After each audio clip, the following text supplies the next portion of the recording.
Today we will discuss our next article, 25th article about normal. और हमें पता है बेटे नॉर्मल क्या है, परपेंडिकुलर टू द टेंजेंट। तो अभी हमने क्या बोला था कि हमारे पास कोई भी कॉनिकॉइड अगर आ रहा है, ठीक है, तो conicoid can have any shape, suppose it is a sphere और ellipsoid or hyperboloid of one sheet or two sheet, paraboloid, elliptic, like this. Suppose this is our sphere and we have drawn here a tangent plane to it, right? This is our tangent line, and any line which is perpendicular to the tangent is called a normal, ठीक है, right? This line is called normal line and this is our tangent, right? The normal at any point P is the contact point, right? The normal at any point P of a surface is the straight line passing through P and perpendicular to the tangent plane at P is called a normal line. And this is our definition, ठीक है। Article 26 में उसने क्या बोला है, we have to find equation of the normal also, we have to find equation of the normal. तो article हम करके देखते हैं, जैसे हमने टेंजेंट प्लेन की इक्वेशन निकाली थी वैसे ही हम इक्वेशन किसकी निकालेंगे, नॉर्मल की, right. Find the equation, article 26 is we have to find equation of normals, right. अभी हमने क्या बोला कि कॉनिकॉइड कोई भी हो सकता है, तो मैक्सिमम केसेस में हमने क्या लिया कि जो कॉनिकॉइड है वो हमारा क्या आ रहा है, एलिप्सॉइड आ रहा है, x square over y square plus y square over b square plus z square over c square is equals to 1। This is our ellipsoid. Equation of tangent plane कैसे आएगी, किसी पॉइंट के थ्रू ही आएगी। तो suppose tangent जो line है वो contact point क्या आ रहा है, x1 y1 z1। तो इक्वेशन ऑफ टेंजेंट प्लेन क्या आ जाएगी, through this point it will be x1 over a square plus y1 over b square plus z1 over c square is equals to 1। अब हमारे पास डायरेक्शन नंबर्स किसके चाहिए थे बेटे, हमने नॉर्मल लाइन के लिए चाहिए थे। ये हमारी इक्वेशन किसके लिए आ रही है, टेंजेंट प्लेन के लिए। तो डायरेक्शन नंबर्स क्या आएंगे, coefficient of x it will be x1 over a square lx plus my plus nz, ऐसे लिखते हैं हम लोग। कंपेयर कर लेते हैं हम इसको प्लेन के साथ, it will be lx plus my plus nz is equals to 1। what will be our LMN, coefficient of x, coefficient of y, coefficient of z। coefficient of x क्या आ रहा है बेटे, x1 over a square, y1 over b square, z1 over c square, यही हमारे coefficients आ रहे हैं बेटे, राइट। तो अब ये हमारे लिए डायरेक्शन नंबर्स आ गए हैं। अब ये लाइन परपेंडिकुलर आ रही थी बेटे प्लेन के ही, तो इसका मतलब इसके डायरेक्शन नंबर्स भी वही होंगे जो हमारे पास प्लेन के डायरेक्शन नंबर्स हैं, राइट। तो इक्वेशन ऑफ नॉर्मल लाइन क्या आ जाएगी, equation of normal line through the point x1 y1 z1 क्या आ जाएगी बेटे, x minus x1 over l, what is l here, x1 over a square, y minus y1 over m, m is y1 over b square, z minus z1 over c square. So this equation is called equation of the normal at point x1 y1 z1। कहता इसी equation को हम दूसरे format के through भी कर सकते हैं। अगर मैं ये मान लूँ कि कॉनिकॉइड जो है वो किस टाइप का आ रहा है, एफ एक्स वाई जेड। अब ये इक्वेशन की फॉर्म में हम इसको रिप्रेजेंट करें तो ये आ जाएगा x square over a square plus y square over b square z square over c square minus 1, ठीक है। ये हमारे पास क्या आ गया, एलिप्सॉइड की इक्वेशन आ गई। अब हमने क्या करना है, जब इक्वेशन आ जाती है तो इक्वेशन नॉर्मल फॉर्म में हम कैसे और निकाल सकते हैं, हमारे पास क्या ऑप्शंस हैं। करली एफ ओवर करली एक्स निकाल सकते हैं, curly f by curly y, curly f by curly z, वो हमारे पास क्या आ जाएगा, with respect to x it will be 2x over a square, with respect to y किया तो 2y over b square, curly f over curly z किया तो 2z ओवर सी स्क्वेयर। पर अब यही पॉइंट्स किसके थ्रू थे हमारे निकाले, x1 y1 z1 के थ्रू थे हमने, राइट। तो ये x1 y1 z1 इन इक्वेशंस को क्या करेगा, सेटिस्फाई करेगा। तो इसका मतलब f की जगह पे अगर मैं x1 रिप्लेस करूँ तो it will be 2x1 over a square, curly f with respect to y1 लें तो it will be 2y1 over b square, curly f over curly z1 लें तो curly 2 times z1 over c square आ जाएगा। Equation के हिसाब से equation of normal क्या बनेगी हमारी बेटे, x माइनस x1 ओवर क्या आएगा, x minus x1 over coefficient half of curly f over curly x1, क्योंकि ये मेरे पास वैल्यू क्या आई थी, x1 ओवर ए स्क्वेयर था, तो यहाँ पे मेरे पास करली एफ ओवर करली x1 क्या आ रहा है, 2 times x1 over a square, तो उसका हाफ ही आ रहा है। तो इसीलिए हमने इस नंबर को x1 ओवर ए स्क्वेयर को क्या लिख सकते हैं, half of curly f over curly x1। Similarly y1 over b square can be replaced with 2y1 over b square था, तो y1 ओवर बी स्क्वेयर क्या बन जाएगा, 2 इधर मल्टीप्लाई हो रहा है 2 इधर डिवाइड हो जाएगा, half of curly f over curly y1, तो ये आ जाएगा y minus y1 over half of curly f over curly y1, z minus z1 over half of curly f over curly z1। तो क्योंकि ये प्रोपोर्शनलिटी का साइन है तो हाफ जो है वो थ्रू आउट कॉमन आ जाएगा, तो result will be x minus x1 over करली f over curly x1, y minus y1 over करली f over curly y1, z minus z1 over करली एफ ओवर करली z1। तो ये आर्टिकल इस तरह से भी कर सकते हैं हम लोग, इस तरह से भी कर सकते हैं, that is your on choice. On choice इसका मतलब है कि हो सकता है जब आप क्वेश्चन सॉल्व करो तो आपको इस मेथड के थ्रू ज़्यादा इजी लगे, अगर ऐसे इजी नहीं लग रहा तो you can do in this way also. तो रिजल्ट दोनों केसेस में हमारा क्या आ रहा है, सेम आ रहा है। इसी आर्टिकल की उसने अब क्या दी है बेटे, करॉलरी दी है। करॉलरी क्या कह रही है, इक्वेशन तो हमें नॉर्मल की पता चल गई है पर एक्चुअल डायरेक्शन को साइंस चाहिए। अभी हमने क्या लिखे थे बेटे, ये डायरेक्शन नंबर्स लिखे थे। अब वो कहता मुझे डायरेक्शन रेशोज की फॉर्म में रिजल्ट नहीं चाहिए, मुझे किस फॉर्म में रिजल्ट चाहिए, डायरेक्शन कोसाइंस की फॉर्म में चाहिए। तो डायरेक्शन कोसाइंस की फॉर्म में उसने एक्चुअल फॉर्म मांगी है। तो अब उसने क्या कहा, कहता कि अगर मैं मान लूँ इफ़ कंडीशन क्या लगा दी, if p is perpendicular distance, p क्या लिया, परपेंडिकुलर डिस्टेंस लिया है, कहाँ से, perpendicular distance of the centre of the ellipsoid का सेंटर क्या आ रहा है बेटे 0 0, क्योंकि स्टैंडर्ड फॉर्म में हमने इलिप्सॉइड लिया है तो सेंटर हमारे पास क्या आ रहा है 0 0 आ रहा है। कहाँ से हमने परपेंडिकुलर डिस्टेंस ड्रॉ किया बेटे, टेंजेंट प्लेन से ही तो किया है हमने, राइट। तो टेंजेंट प्लेन की इक्वेशन हमारे पास क्या है, if p is perpendicular distance of the center of the ellipsoid from the tangent plane। Tangent plane की इक्वेशन अभी हमने क्या लिखी थी बेटे, यहाँ पे लिखी हुई है already, x x1 over a square plus y y1 over b square plus z z1 over c square minus 1 equals to 0। इस फॉर्म में भी लिख सकते हैं, this is equation of the tangent plane. तो अब हमारे पास नंबर्स क्या आ रहे हैं बेटे, एल एम एन हमारे पास हैं। अगर मुझे नंबर्स चाहिए तो किस फॉर्म में आएंगे, डायरेक्शन नंबर्स तो यही आएंगे, कोसाइंस की फॉर्म में हमने लिखना है। तो अब ये आर्टिकल हमने पिछले चैप्टर में किया था, आर्टिकल 23, उसमें हमने क्या कहा था कि अगर मेरे पास एलिप्सॉइड दिया गया हो, उसका परपेंडिकुलर डिस्टेंस हमने कहाँ से निकालना है, टेंजेंट प्लेन से। तो हमारे पास एक इक्वेशन आई थी कि परपेंडिकुलर डिस्टेंस करॉलरी में क्या होगा, it will be 1 over square root of x1 square over a4 plus y1 square over b4 plus z1 square over c4।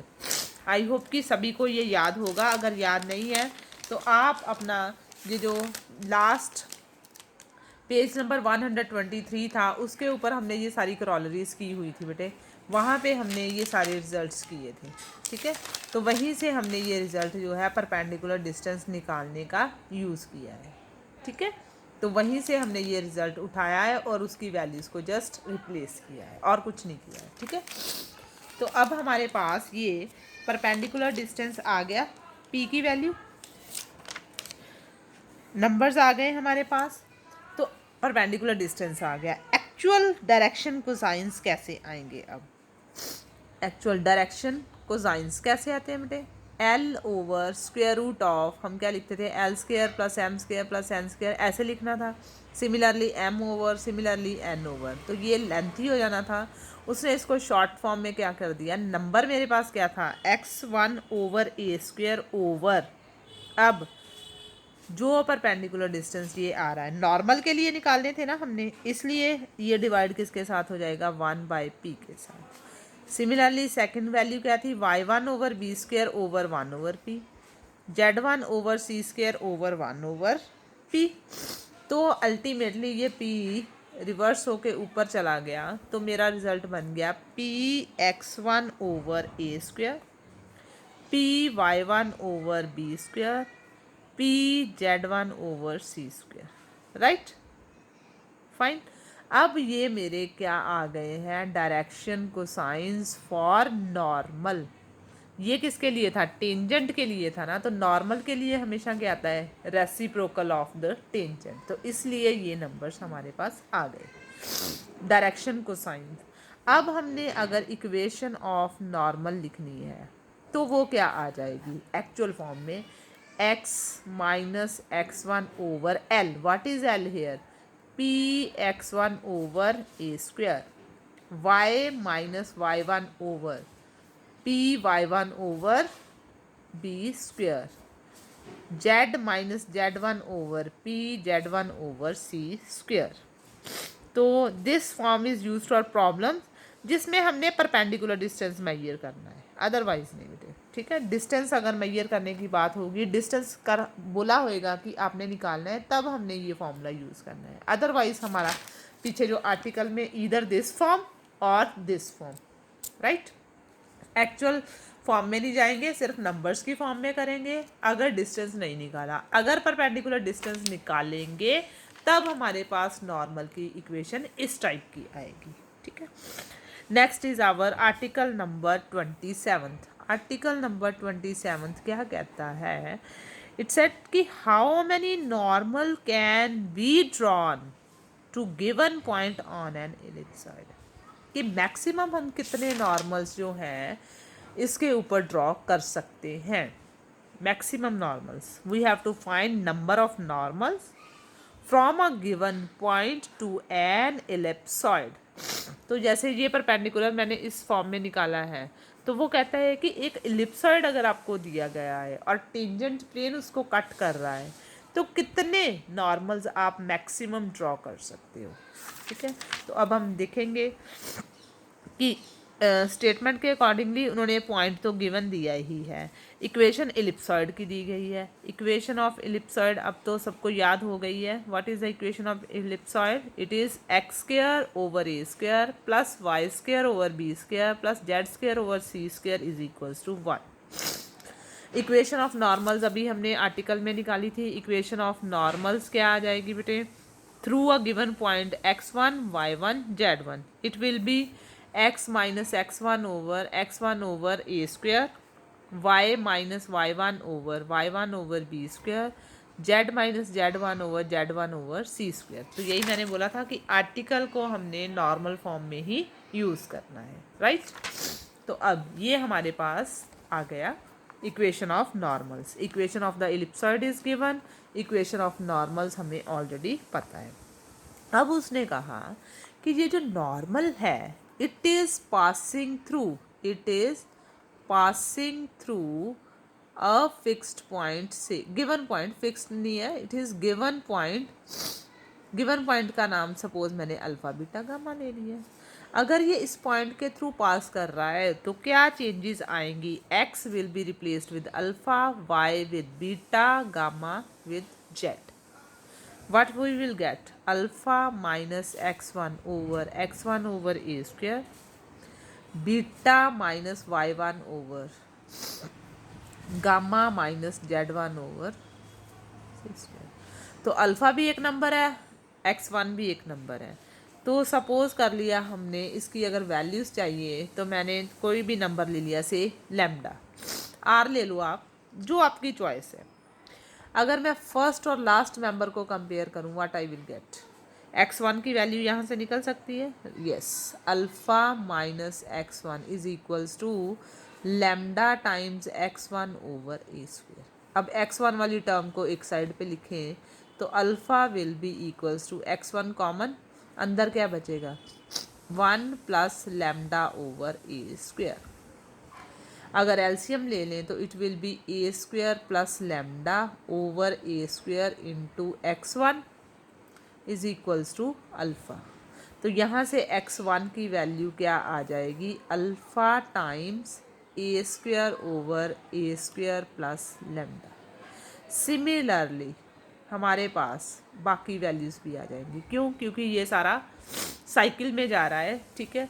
तो रिज़ल्ट कैसा आ जाएगा? y1 is equals to alpha की जगह पे बीटा, ए की जगह पे b square over b square plus lambda, right. और z1 की value gamma c square over c square plus lambda. अब मेरे पास x1, y1 और z1 की वैल्यू बेटे आ गई है। अब हमें पता है कि ये जो पॉइंट हमने लिया है ये इक्वेशन जो गिवन कॉनिकॉइड है उसके ऊपर लाई करेगा, ऑफ कोर्स करेगा। तो it means this point will definitely satisfy the equation of given ellipsoid. तो इलिप्सॉइड में ये वैल्यूज़ हम क्या कर देंगे? रिप्लेस कर देंगे। What we will get? X square की जगह पे क्या वैल्यू आ जाएगी? पुट करने के बाद मेरे पास रिजल्ट किस टाइप का आ रहा है? X square over a square, a square को साइड लाइन कर देते हैं, 1 over a square into x की जगह पे वैल्यू क्या आएगी बेटे? Alpha square a square over a square plus lambda का whole square, alpha square into a का स्क्वायर ऑलरेडी था, ए की power 4 over a square plus lambda का whole square, right, plus 1 over b square into beta square into b4 over b square plus lambda का whole square, plus 1 over c square into gamma square into c4 over c square plus lambda का whole square is equals to 1, right. तो अब हमारे पास ये जो result आ गया सारा, इसको हम सॉल्व करेंगे। तो देखने से पता चल रहा है कि ये क्वाड्रेटिक इक्वेशन इस होल स्क्वायर्स जो हैं वो हमें क्या करने पड़ेंगे? ओपन, तभी हमारा कोई ना कोई रिज़ल्ट आएगा, ठीक है। तो कुछ भी चीज़ कैंसिल जो हो रही है उसको कर देते हैं a square, similarly b square, similarly c square will be cancelled out. तो what I will left with? Alpha square a square over a square plus lambda whole square plus beta square b square over b square plus lambda whole square plus gamma square c square over c square plus lambda whole square is equals to 1। अब हम क्या करेंगे? LCM ले लेंगे। जब हम LCM लेंगे तो it will be a square plus lambda whole square, b square plus lambda whole square, c square plus lambda whole square is equals to 1। अब इसके साथ क्या आ जाएगा? Alpha square a square into b square plus lambda whole square, c square plus lambda whole square plus इसके साथ term आ जाएगी beta square b square के साथ 2 brackets, this one and this one. जब हम टर्म लिखेंगे गामा स्क्वायर सी स्क्वायर, इसके साथ टर्म्स आ जाएंगी पहली 2 वाली, ठीक है। तो ये तो कैलकुलेशन है, ये आपसे हो जाएगी। अब जब ये क्रॉस मल्टीप्लाई होके टर्म इधर जाएगी, इसकी डिग्री कितनी बनेगी? Lambda square, lambda square, lambda square, तीनों ब्रैकेट्स में से लैम्डा स्क्वायर आना ही आना है। जब मल्टीप्लाई होएंगे तो टोटल डिग्री लैम्डा की 6 आएगी। तो इसका मतलब लैम्डा क्या था? Any point on this line. तो इसका मतलब जब मैं लैम्डा की डिफरेंट डिफरेंट वैल्यूज यहाँ पे रिप्लेस करूँगी तो कितने पॉइंट मेरे पास आएंगे? 6 values of lambda. It means we can draw maximum 6 normals to the given ellipsoid when it is passing through a given point, right? तो यही चीज़ उन्होंने यहाँ पे एक्सप्लेन करी है कि इस टाइप की इक्वेशन हमारी बनेगी तो ये 6th डिग्री ऑफ लैम्डा बनेगी। उसका मैंने आपको एक्सप्लेनेशन बता दी है। तो जब मैं लैम्डा की ये 6 वैल्यूज़ यहाँ पे पुट करूँगी तो आई विल गेट 6 पॉइंट्स। तो इसका मतलब we can have 6 normal through a given point से अल्फा बीटा गामा, राइट? तो मोस्ट इम्पॉर्टेंट आर्टिकल है, इसके ऊपर बहुत सारे क्वेश्चंस बेस्ड होंगे, एग्जाम्पल्स भी और एक्सरसाइज में भी, right? Next is our article number 28, cubic curve. अब बात किसकी होगी बेटे? क्यूबिक कर्व डिग्री 3 होगी। किसके थ्रू? फीट। किसका फीट?